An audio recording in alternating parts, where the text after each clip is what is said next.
Hey friends, welcome back to the Chief of Staff Chronicles. I'm Anne Marie, and I wanted to take a quick moment to chat with you. This month, every Wednesday, I've been coming to you live with some tidbit or something that hopefully is helping you in your workday, and if you're not employed, just in your day. And one of the things that I wanted to talk about today was the power of boundaries. So we've been talking about self-care in the month of January and ways that you can set up your calendar, whether you're employed or not, to make sure that you have time set aside for you to be able to engage in those things that are going to help fill your well, fill your bucket, and get you somewhat energized for the day and the things that you're doing. The power of boundaries.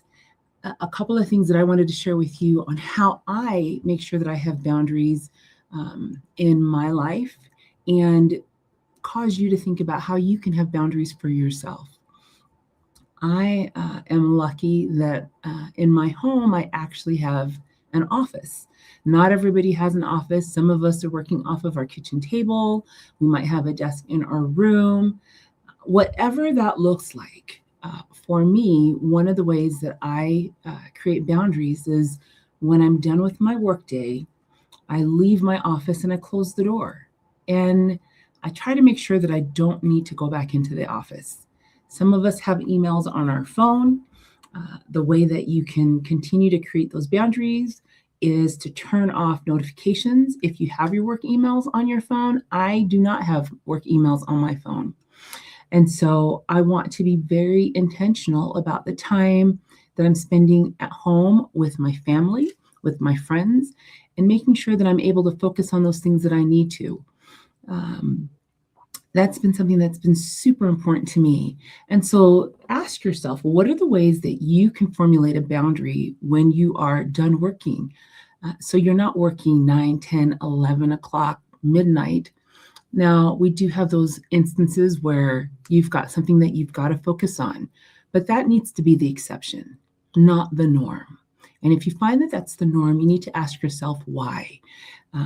Simple acts like just shutting your laptop, the lid, so it's not flashing, or whatever it is, look for ways to create those boundaries to respect your personal time. Create something that happens in the evening for you that you're like, I need to make sure that I have the time to be able to do this, whether it's again, reading a book to somebody in your family, going out for a walk with your pets. The reason that it's so important for you to set boundaries is one, you're going to dedicate yourself to your job. You're going to put in all of that time, all of those hours. And if you don't create that boundary, you're going to find that you're going to burn yourself out eventually. And if you do have some boundaries that are in place, then you're respecting the time that you've allocated for other things.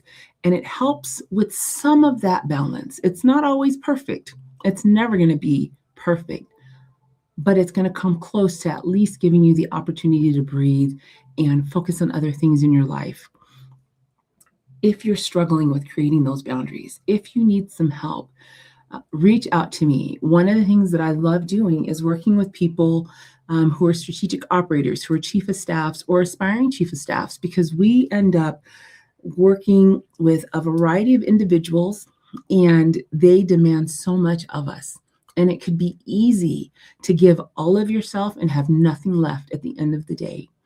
And I have created programs and I have been able to help so many individuals understand how do they put that balance in their life, especially when things feel like they're extremely chaotic.